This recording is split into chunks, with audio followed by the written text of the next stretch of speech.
samahan niyo ako para alamin ang specs at kung ano ang features. Tara! 2024 Honda Winner X Pearl Iceberg White. So ito mga tol, ang kanilang standard version na may tricolor ang kanyang colorway. At kung mapapansin nyo, puro decals yung nakalagay dito sa ating standard version. Simulan natin dito sa kanyang harapan at kung mapapansin nyo, meron siyang tatlong color partition dito sa harapan. No? Sa itaas, meron siyang glossy na black. Tapos may combination siya ng matte black sa kanyang cover, sa kanyang handlebar. At meron siyang napakaliit na visor sa itaas. At dito naman nakalagay din yung ating busina sa itaas ng ating handlebar. At pagdating dito sa harapan ng kanyang fairings, meron siyang V-shape for better aerodynamics ang function nito, ang ating mga air scoop para mas stable yung takbo nitong ating Honda Winner X 150. At pagdating naman dito sa ating front face, sa ating headlight, at napaka-aggressive na daytime running light. So ayan, napakaganda at kamukhang-kamukha siya ng Honda Click. At eto mga tol, ang kagandahan dito ay magamit siya ng full LED na ilaw.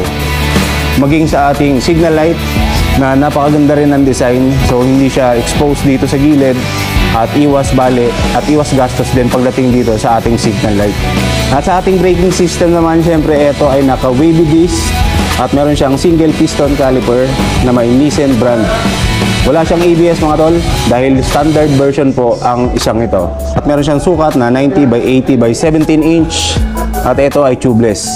Ano naman natin ang gilid nito? Dito napakaganda rin ang kanyang design dito dahil meron din siyang color partition na may matte black and then glossy black dito. Separate po siya mga tol, no? At dito yung ating signal light. Pagdating naman dito sa ating ibaba ng fairings, meron siyang sticker ng Honda dito, yung logo. At dito naka-install yung decals na nakalagay na liquid cooled DOHC, dual overhead cam. Punta naman tayo dito sa kanyang inner na fairings, dito sa kanyang gitna. Yan, mapapansin nyo, napakaraming butas, napakaraming air scoop na inilagay si Honda dito. Kasi nga, mas bulky itong ating Honda Winner X. So, mas stable siya kung lalagyan siya ng mga air scoop dito. Para yung hangin ay naglalaro lang sa pagtakbo nitong ating Honda Winner X. Dahil dito kay Winner X 150, meron na siyang engine cover na integrated at meron din siyang air scoop dito. Then meron konting decals dito papunta dito sa ating likuran. So nakalagay dito yung Winner X na decals. So sa kanyang seat cover naman, napaka-generous din ng seat cover na ito at napaka-kapit. Dahil meron siyang wrap texture yung kanyang seat cover. Yung kanyang cushion, napakakapal din. So, goods na goods yan at hindi mananakit ang inyong tagiliran or ang inyong puwitan sa paggamit na itong motor na to. At ito, napakaganda. Itong nagustuhan ko rin. Yung kanyang integrated na grab bar. Meron siyang matte black na finish. Ito si Honda Winner X ay merong 149 cubic centimeters at meron siyang 4-stroke, 4 bulbs, dual overhead cam. So asahan natin na napakalakas na itong motor na to. Siyempre naka-liquid cooled ang kanyang cooling system. At siyempre equipped na rin yan ng anti-theft alarm and yung answer back key. Sa kanyang transmission naman, ito ay merong 6-speed manual transmission. 1 down, all up yung kanyang gearing. At pagdating naman dito sa ating engine mga tol, ito ay merong assist and slipper clutch. So para kapag tayo ay palit ng gear or nag-shift, mas magiging smooth yung pagpapalit natin, no? At hindi na gaanong mapwersa yung pag-apak natin dito. Sa kanyang power output naman, ito ay merong 11.5 kilowatts at 9,000 RPM at kaya niyang sumipa ng 13.5 Newton meters at 7,000 RPM. Ito ay merong 4.5 liters na fuel tank capacity. So sapat na yan mga tol dahil ito naman ang Winner X ay napakatipid din pagdating sa kanyang fuel consumption dahil ito ay merong average fuel consumption na 52.3 kilometers per liter. Proceed naman tayo dito sa kanyang instrument panel. Ito mga tol ay naka-fully digital sa kanyang instrument panel. At ito yung kanyang display dito, napakalaki. At yung kanyang indicators nandito sa ibaba. Yung ating high beam indicator, left and right turn signal indicator, check engine, neutral indicator, temperature.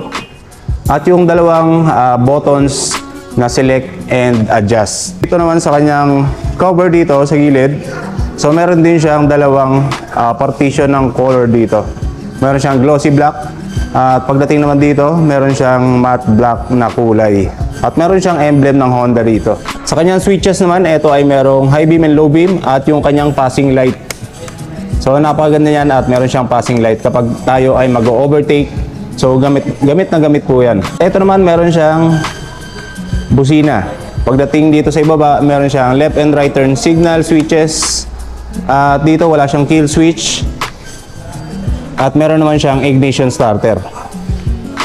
So itong si Winner X mga tol, wala siyang kickstarter, no. Advice ko lang ay lagi niyong i-monitor yung kanyang battery health status. Ito ay naka smart key at naka keyless itong si Winner X na standard version. At meron siyang integrated seat opener dito sa gilid. Tapos ito ring si standard, wala siyang USB charging socket.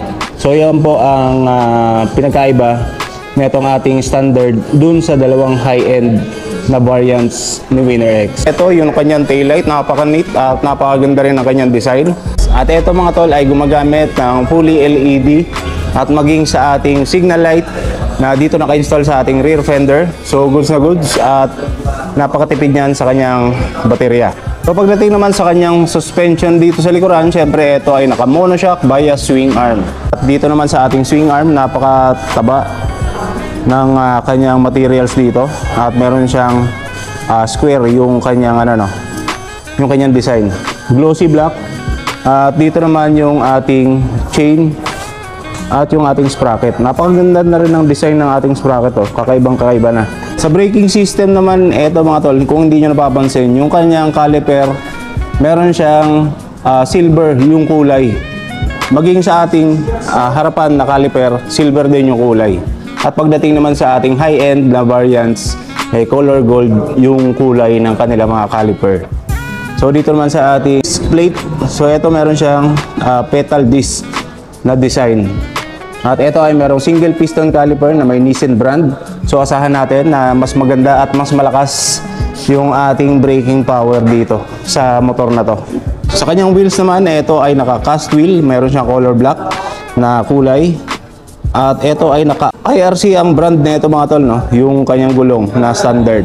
At ito ay merong sukat na 120 by 70 by 17 inch. Napakalapad ng kanyang gulong at napakalaki. So goods na goods to, lalong-lalo na sa mga cornering at para mas stable yung handling experience nyo dito sa Honda Winner X 150. Yung muffler naman, napaka-sporty din ng looks at design nito. At ito yung kanyang heat guard na full plastic. At pagdating dito sa ating muffler tip, meron siyang color black na plastic din ang materials. So ang mga features na meron dito sa ating Honda Winner X na standard version ay ang assist and slipper clutch, meron yan. Yung ating bank angle sensor na kapag nag-lean tayo ng 60 degrees, so automatic mag-shutdown yung engine na itong ating Winner X. Siyempre wala siyang USB charging socket. At meron naman siyang anti-theft alarm at answer back key. So ito ang ating standard, napakamura lang na ito. At ito ay merong kabuang presyo na 127,000 pesos. At kapag inutang nyo naman, meron kayong minimum down payment na 13,000 pesos. Pagdating sa kanyang installment plan, sa kanyang 36 months, meron kayong monthly amortization na 5,490 pesos. With rebates ng 200 pesos kapag maaga kayo nakapagbayad para dito sa ating napaka-brusko at napaka-pormang si Honda Winner X 150 Pearl Iceberg White. Lakit niyan ay meron din siyang free TPL insurance, free LTO registration, free helmet, and free jersey. At sa lahat ng mga units na ma-avail nyo dito sa Honda Jig Jam Cycle, magkakaroon kayo ng free rice na 10 kilos each na inyong ma-avail na motor. Ano nagustuhan ninyo ang ating features sa vlog na to? Honda Winner X 150 standard version na bagong-bago 2024 na Honda Winner X. Yun lang, magandang umaga at ride safe sa inyo. Peace. Realidad hindi ilusyon, walang swerte, lahat ilusyon.